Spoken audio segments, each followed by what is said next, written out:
देखा न कोहे कुन कोई फरियाद के बगैर, देखा न कोहे कुन कोई फरियाद के बगैर, आता नहीं है फ़न कोई उस्ताद के बगैर.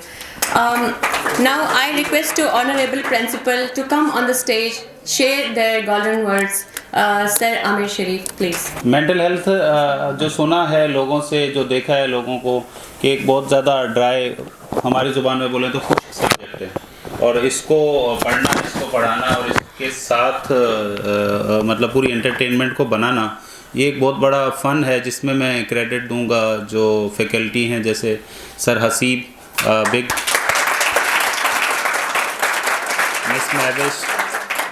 Miss Mavish is basically psychotherapist serving here as nursing lecturer. Basically जो मेंटल हेल्थ है, हमने डेफिनेशन पढ़ी है, हमने एक थीम भी पढ़ा कि हेल्थ फॉर ऑल, सब बोलते हैं, WHO भी बोलता है, आपके नर्सिंग लीडर्स भी बोलते हैं, health for all in mental sense. अगर हम मेंटल हेल्थ की बात करें तो मेंटल हेल्थ जो वेलबींग है, मेंटल हेल्थ उसका अच्छा होना, वो भी सबका बुनियादी हक है. ये थीम भी था इस साल का. हर साल 10 तारीख को अक्टूबर में मेंटल हेल्थ डे जो है सेलिब्रेट किया जाता है. वो किसी वजह से हम लोगों ने सेलिब्रेट नहीं किया, क्योंकि हमने इसको थोड़ा डिज़ाइन किया था सर हसीब के साथ कि हम इसको पूरा प्रॉपर एक रोल प्ले करके और डिफरेंट स्टूडेंट्स को ग्रुप में डिवाइड करके इसको पूरा सेलिब्रेट करेंगे. तो डेज थोड़े से आगे लेके आए हम, वो दिसंबर में उसको हमने वो किया प्लान.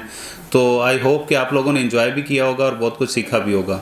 आप लोगों को सर ने बताया होगा कि आपका जो क्लिनिकल एक्सपोजर है वो हम लगातार 2 हफ्ते या 4 हफ्ते देंगे. मेंटल हेल्थ से रिलेटेड जो हॉस्पिटल है कारवान हयात हमारा, उनके साथ MOU है for training purpose, clinical exposure purpose, क्योंकि हमारे पास जो साइकेट्री से रिलेटेड पेशेंट्स हैं वो यहाँ पे साइकेट्री मैनेजमेंट या साइकेट्री से रिलेटेड जितनी भी चीज़ें हैं वो वार्ड नहीं है. तो उसके लिए फिर हमने एक लाइजोन किया हुआ है जो मेंटल हेल्थ जो प्रोवाइड करता है हॉस्पिटल हमारे टाउन में, तो वो कारवान हयात है. तो आप लोगों को 2-3 कंटिन्यूस वीक जो है जाना होगा वहाँ पे.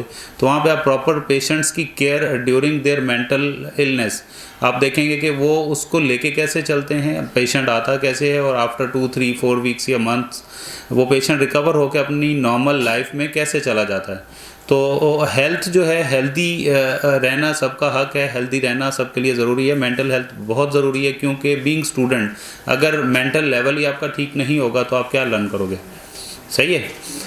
तो सब लोग अपनी जो असाइनमेंट्स हैं, सारी चीज़ें हैं, वो वक्त पे करेंगे. सब लोग अपने असाइनमेंट्स वक्त पे नहीं करेंगे तो वो उसको अलग अलग करना, वो मेंटल हेल्थ से रिलेटेड ही नहीं है ना.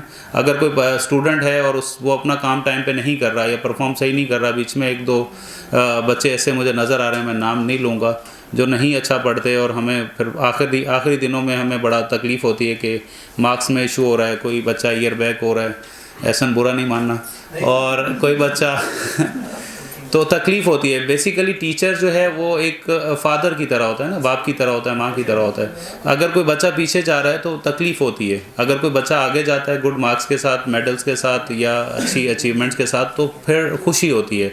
तो हमारी विश है, मेरी हमेशा ये ख्वाहिश रहती है कि मेरे जितने भी बच्चे हैं वो सारे कामयाब हों और डिफरेंट एरियाज़ में जहाँ से वो बिलोंग करते हैं, ना सिर्फ उस एरिया में बल्कि पूरे पाकिस्तान में, पूरी दुनिया में जाके सर्व करें और हमारा नर्सिंग का, हमारे स्कूल का, हमारे इदारे का, हमारी यूनिवर्सिटी का नाम रोशन करें. किसी को पता है सबसे पहले मेंटल हेल्थ डे सेलिब्रेट कब किया गया था? पढ़ा होगा. ज़्यादा पुरानी बात नहीं है, आपकी पैदाइश के आगे पीछे की बात है. 92 में, आई थिंक 1992 कब किया था सर? हमारे पास जो ऑफिशियल स्टार्ट हुआ है 2001 के अंदर. 2000 में. वैसे दुनिया में जो है 92 में इसको स्टार्ट किया गया था, और उसके बाद फिर पाकिस्तान में बाद में हुआ, जैसे सर ने अभी बताया. तो मेंटल हेल्थ को आपने जस्ट एज अ सब्जेक्ट नहीं लेना, मेंटल हेल्थ को एज अ चैलेंज लेना है. क्योंकि ड्यूरिंग योर क्लिनिकल्स, जब आप कंप्लीट कर लेंगे इंशाल्लाह डिग्री नेक्स्ट ईयर, तो कंप्लीट करने के बाद आपने क्या करना है, सोसाइटी में सर्व करना है, जाके पेशेंट्स को, सिक को देखना है. उस सिक कंडीशन में पेशेंट के साथ कैसे आपने बिहेव करना है, कैसे आपने उसको लेके चलना है, और कैसे उसकी रिहेबिलिटेशन में पूरे प्रोसेस में आपने उसकी हेल्प करनी है। तो उसके लिए इस पूरी की पूरी जो आप थ्योरी पढ़ रहे हो, जो पूरे का पूरा आप वो सब्जेक्ट पढ़ रहे हो, इसको इंटीग्रेट करोगे तो इंशाल्लाह जो भी आउटपुट मिलेगा वो बेहतरीन मिलेगा। Hope for the best. और मैं उम्मीद करता हूँ कि इसी तरह जैसे बेहतरीन अभी पिछले 3 घंटे से ये चल रहा है, इसी तरह मज़ीद और आगे चलेगा। Wish you all the best. और मेरी नेक तमन्नाएँ, नेक ख्वाहिशात आपके साथ हैं। I am there for you. मैं स्टूडेंट्स के लिए हूँ, मैं नर्सिंग के लिए हूँ, ऑलवेज़ अवेलेबल हूँ 24/7। अगर कोई बच्चा मुझे रात 12 बजे भी कुछ कहता है, किसी को कोई प्रॉब्लम है, तो मैं उसको कोशिश करता हूँ कि मैं उसी वक्त उसको रिप्लाई करूँ, रिस्पॉन्ड करूँ। क्योंकि मुझे ऐसा लगता है कि मेरी जिम्मेदारी है कि जो 600 बच्चे मेरे पास एनरोल्ड हैं, अगर किसी एक को भी तकलीफ़ होती है तो मतलब मुझे तकलीफ़ हो रही है। तो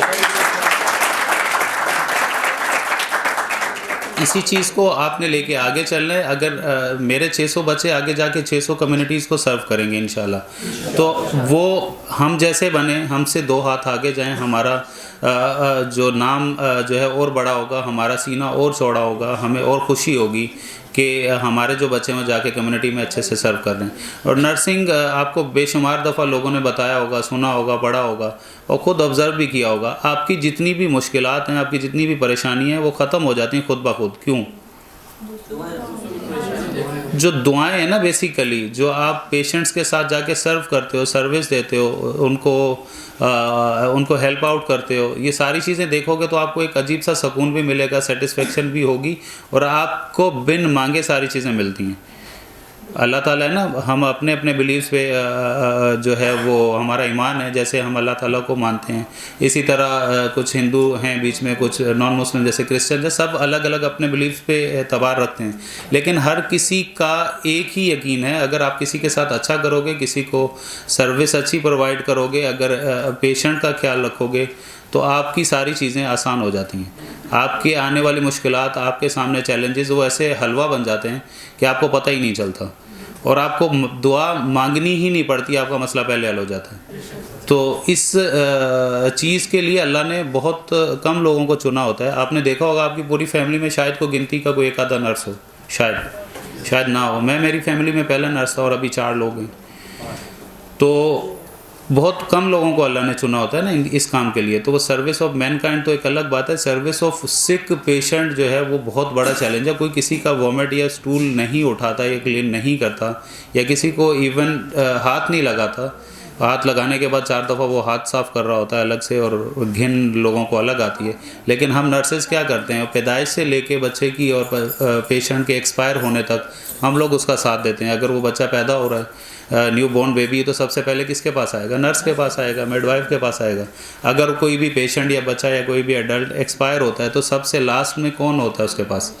नर्स होता है। तो स्टार्ट से एंड तक कौन सर्व कर रहा है? नर्स कर रहा है। तो बहुत बड़ी अपॉर्चुनिटी है अल्लाह ने दी है, तो इसको अपॉर्चुनिटी समझ के सवाब की नीयत से अच्छे काम करना, तो आपकी सारी चीज़ें इंशाल्लाह बेहतरीन होंगी।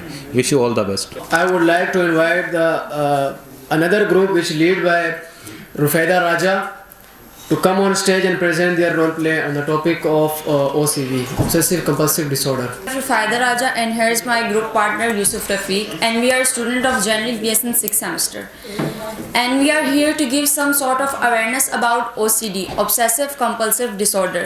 तो रोल प्लेस तो हमारे पास काफ़ी ज़्यादा हो गए। अब हम आपको छोटी सी जो है ना अवेयरनेस देंगे, OCD के बारे में बताएंगे कि बेसिकली होता क्या है। तो सबसे पहले हम लोग आपको एक वीडियो दिखाएंगे जिसमें हम आपको दिखाएंगे कि OCD में एक्चुअली होता क्या है एक पेशेंट के साथ। देन उसके बाद हम लोग अपना जो है ना वो सेशन स्टार्ट करेंगे। मैं जो हूँ डॉक्टर का रोल प्ले करूँगी और यूसुफ पेशेंट का रोल प्ले करेगा, और हमारे साथ कासिम है, ये अटेंडेंट का रोल प्ले करेगा। Thank you. और नफसियाती वाली हरकतें शुरू की, मुझे ऐसा लगता है कि नफसियाती हो जाएगा। और एक काम जो है ना वो बार बार करते हैं और बार बार पूछते हैं, 10 बार जो है ना ये एक काम जो है पूछते हैं बार बार, तंग आ गए होंगे इससे, नाक में दम करके रख दिया इसने। तो आप मुझे बता सकते हैं कि आपको किस टाइप के ख्यालात आते हैं?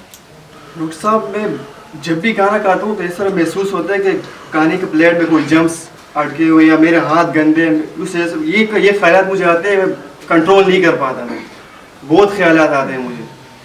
अच्छा ठीक है, तो आपको जब ये ख्यालात आते हैं उसके बाद आपको कैसा महसूस होता है वो एक्ट करने के बाद, वो ख्याल आपके जहन में दोहराने के बाद?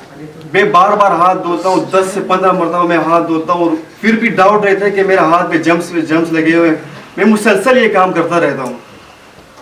ठीक है, तो मतलब आप जिस तरह बता रहे हैं, आपके ये जो आप मुसलसल ये एक्शन परफॉर्म करते हैं इसके बाद आपको थकावट सी महसूस होती है? मैं बहुत थक गया हूँ डॉक्टर साहब, मैं बहुत ज़्यादा थक गया हूँ। ठीक है, आपने कभी इस मसले के बारे में पहले किसी से डिस्कस किया है, लाइक अपने फैमिली मेम्बर या आपने किसी दोस्त से या आपने जो है ना किसी डॉक्टर से पहले कंसल्ट किया है?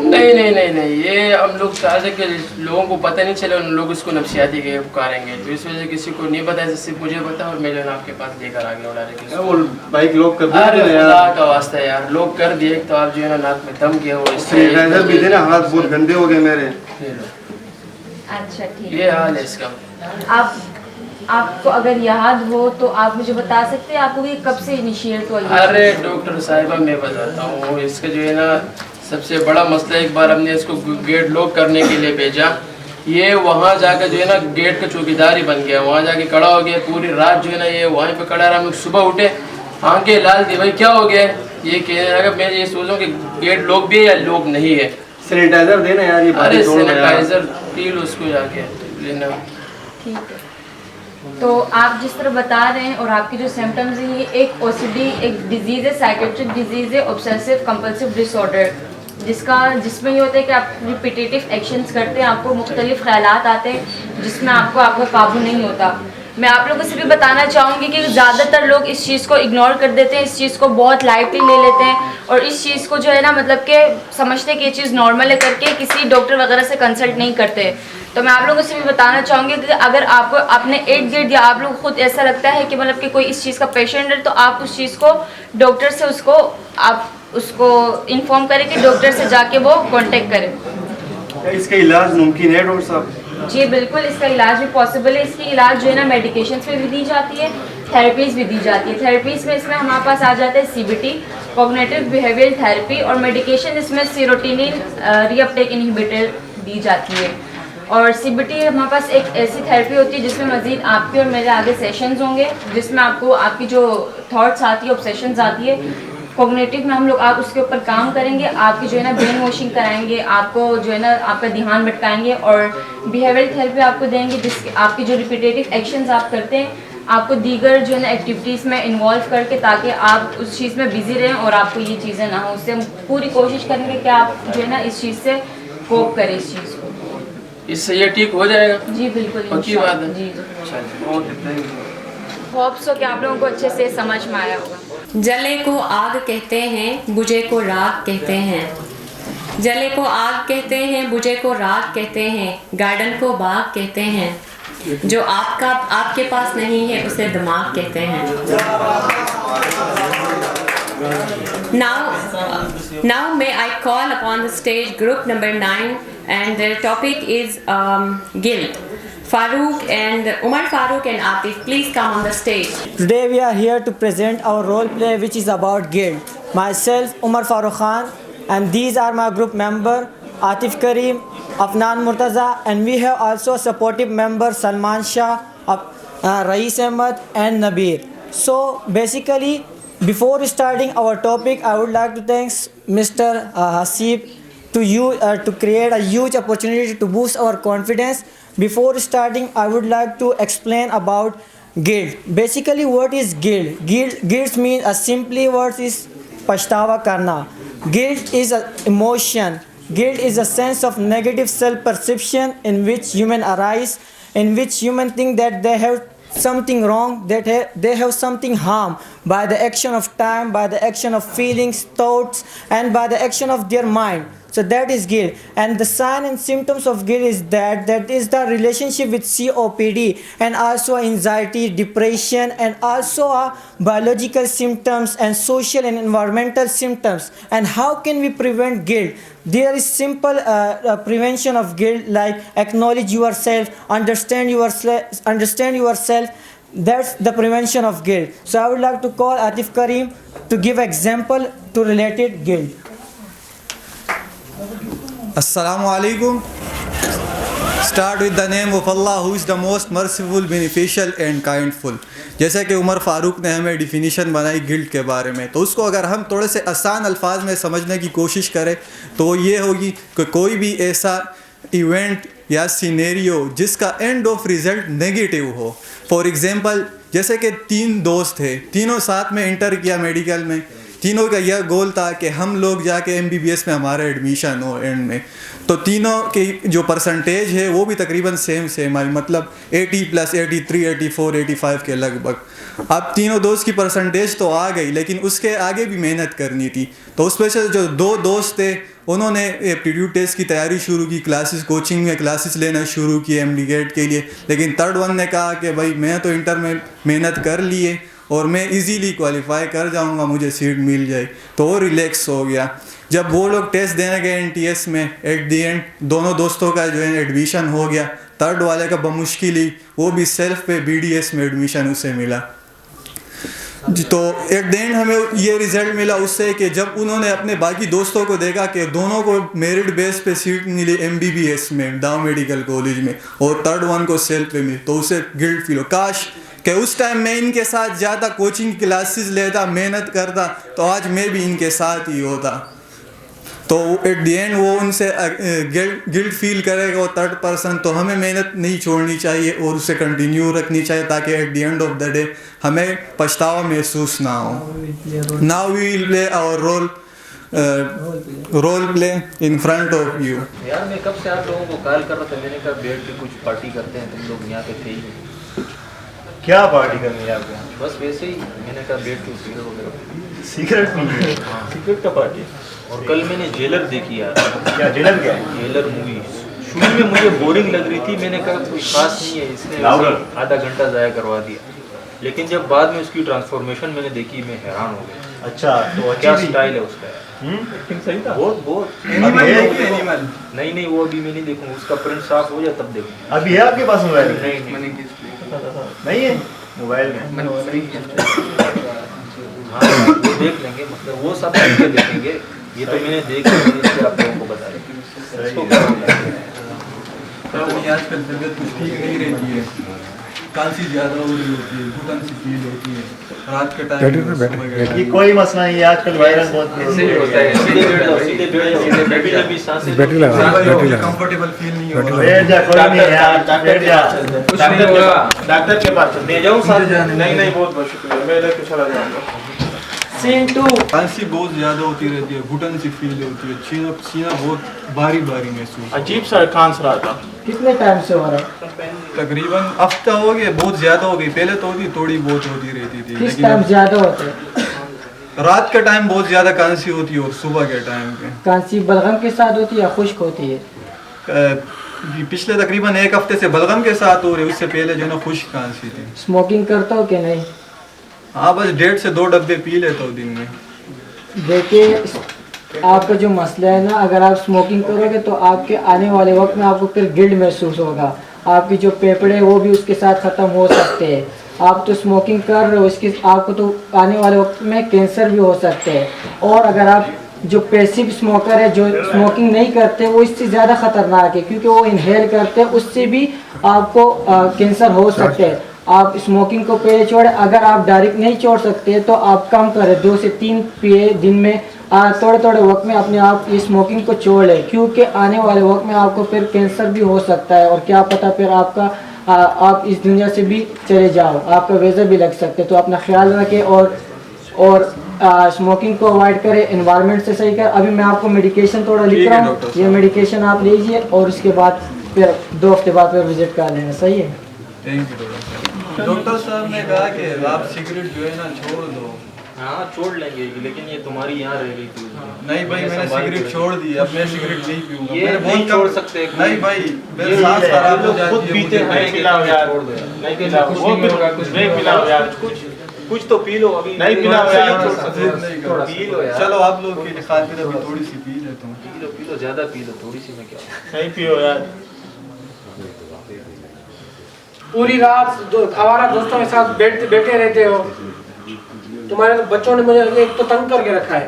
तो क्या करूं, काम पे भी तो जाना होता है. आप लोगों के लिए और क्या करूं, मैं पैसे तो कमा के ला रहा हूं. तुमसे तो शादी करके मेरी जिंदगी जन्म बन गई है। तो मुझे कौन सी जन्नत मिल गई है? मेरी जिंदगी भी तो दोज़ख बन गई है। तुमसे तो बात करना था। जाओ, सर में दर्द हो रहा है, मेरे लिए एक कप चाय बना के लाओ।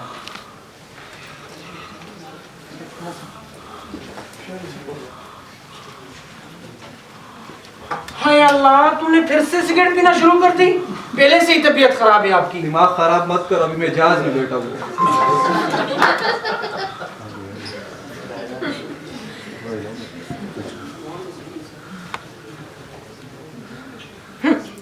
जब जहाज से उतर जाना तो पी लेना।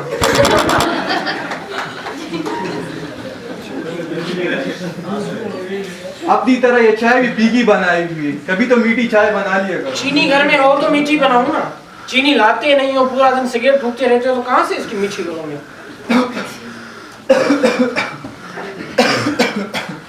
जानू क्या हुआ? जानू तबीयत ठीक नहीं है, पता नहीं आज कितनी बार मैंने आपको घबराहट सी होती है। सिगरेट नहीं पियो, नहीं पिया करो। घबराहट हो रही है। चलो डॉक्टर के पास चलते हैं। चलो चलो डॉक्टर के पास चलते हैं। आप तो पहले भी आए थे। जी डॉक्टर साहब, मैं आपके पास आया था, लेकिन तबीयत कुछ बेहतर नहीं है और बिगड़ रही है। आपने स्मोकिंग छोड़े? जी डॉक्टर साहब, मैं तो स्मोकिंग छोड़ दी है। भाई अल्लाह, नहीं डॉक्टर साहब ने स्मोकिंग अभी तक नहीं छोड़ी, अभी तक पीता रहता है। नहीं करो ना, डॉक्टर को तो नहीं पता। तो डॉक्टर को तो सही बतानी है ना। अभी मैं आपको एक लैब टेस्ट दे रहा हूँ, ये आप कर लो, फिर उसके बाद डायग्नोसिस करते हैं कि इसको क्या मसला है। सही, ये आप कर जाके ये लैब टेस्ट कर दो। डॉक्टर साहब ये नहीं।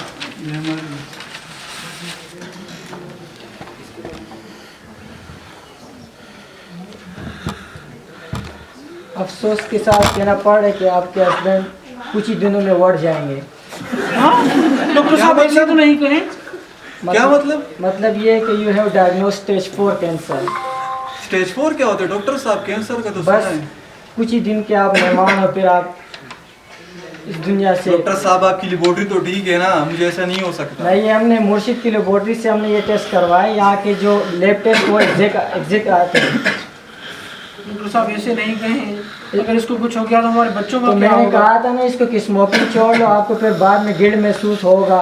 स्मोकिंग की वजह से इसके सारे जो लंग है वो सारे डैमेज हो चुके हैं। अभी कैंसर इसको डायग्नोस हो चुके हैं स्टेज 4 का।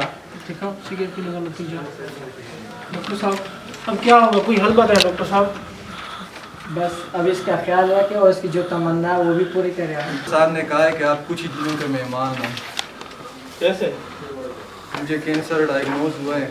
नहीं यार, बस भाई, डॉक्टर मुझे कहता था कि सिगरेट छोड़ दो, ये सिगरेट वाले पीने वाले के साथ बैठना भी छोड़ दो, लेकिन मैंने डॉक्टर की बात नहीं मानी। हम लोग दूसरे डॉक्टर के पास जाएंगे, बड़े से बड़े दरवाजा कर। बस हालत बहुत ख़राब हो रही है, शायद मैं आप लोगों के बीच में कुछ दिनों बाद ना रहूं। नहीं नहीं, अभी मुझे पछतावा हो रहा है कि काश मैं उस टाइम वो बात मान लेता, तो आज मेरा ये हाल नहीं होता।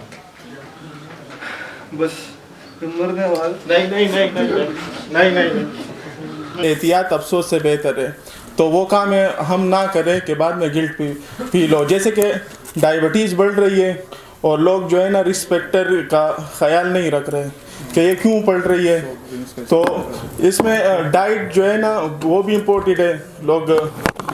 लोग फास्ट फूड खा रहे हैं, सॉफ्ट ड्रिंक पी रहे हैं और एक्सरसाइज नहीं कर रहे हैं, इस वजह से ओबेसिटी हो रही है। स्लीप पैटर्न भी सही नहीं है, तो ये रिस्क फैक्टर को जो है ना अवॉइड करना होगा ये हेल्दी लाइफस्टाइल के लिए। तो एंड ऑफ द मैसेज यही है कि रिस्क फैक्टर से बचिए और हेल्दी लाइफस्टाइल बसर कीजिए। Thank you.